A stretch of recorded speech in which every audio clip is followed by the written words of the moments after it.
இப்போது புதிய அறிமுகம் அச்சி ஹோட்டல் சாம்பார் 50 கிராம் ரூபாய் 20 மட்டுமே. 17 ஆண்டுகளுக்கு பிறகு 200 கோடி ரூபாய்க்கும் மேல் லாபம் ஈட்டி பொதுத்துறை நிறுவனமான BSNL புதிய சாதனை படைத்திருக்கிறது. இது பற்றி விவரிக்கிறார் சிறப்பு செய்தியாளர் ரஞ்சித்.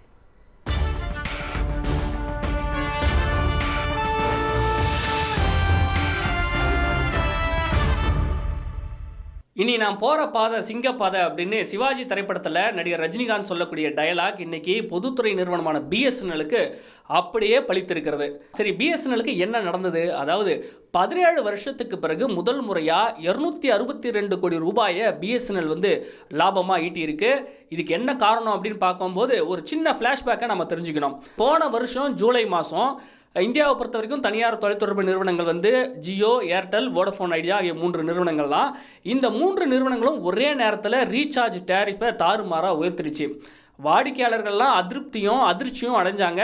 ஆனால் அதே நேரம் வேற எங்கே போகிறது அப்படின்னு வழி தெரியாமல் நின்னப்போ தான் ஒரு நம்பிக்கை வெளிச்சமாக தெரிஞ்சது பொதுத்துறை நிறுவனமான BSNL. ஆனால் அதே நேரம் ரீசார்ஜ் கட்டணங்கள் பிரைவேட்டோட கம்பேர் பண்ணும்போது மிகவும் குறைவு அப்படிங்கிற ஒரே காரணத்தால் பிரைவேட் நெட்வொர்க்லேருந்து விலகி தைரியமாக BSNLக்கு போகிறாங்க. மொபைல் நம்பர் போர்ட்டபிலிட்டி அப்படின்னு இதை சொல்லுவாங்க.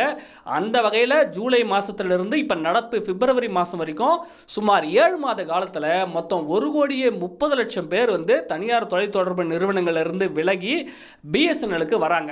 இப்போது 17 வருடங்களுக்கு பிறகு 262 கோடி ரூபாயை BSNL லாபமாக ஈட்டுவதற்கான காரணமாக சொல்லப்படுது.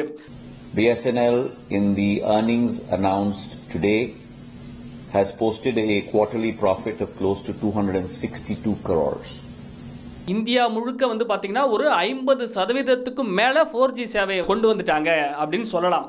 ஸோ இந்த 2 காரணம் தான் BSNL 2024-25 3வது காலாண்டில் மட்டுமே, அதாவது 3 மாத காலத்தில் மட்டுமே 262 கோடி ரூபாயை லாபமாக ஈட்டியிருக்கு அப்படின்னு சொல்லப்படுது. சரி, இதனால் யாருக்கு மகிழ்ச்சி அப்படின்னு பார்க்கும்போது இந்த செய்தியை கேள்விப்படுற நமக்கு ஒரு மகிழ்ச்சி. அதே நேரத்தில் BSNL வேலை பார்க்கக்கூடிய ஊழியர்களுக்கு இதை விடவும் பெரிய சந்தோஷம் அப்படின்னு சொல்கிறாங்க.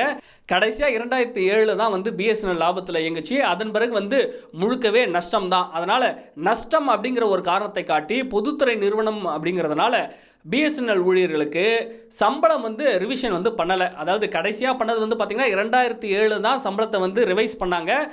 10 வருடங்களுக்கு ஒரு முறை அப்படிங்கிற கணக்கில் 2017 சம்பளத்தை அவங்க ரிவைஸ் பண்ணியிருக்கணும். ஆனால் நஷ்டத்தில் போனதுனால ரிவைஸ் பண்ணலை. இப்போ 2017க்கு பிறகு ஏறக்குறைய இப்போ 7 வருடங்களை கடந்து விட்டது.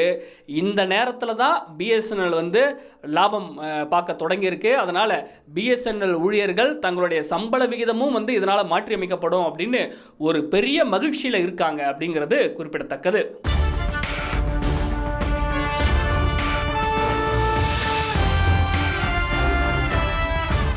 இப்போது புதிய அறிமுகம் அச்சி ஹோட்டல் சாம்பார் 50 கிராம் ரூபாய் 20 மட்டுமே.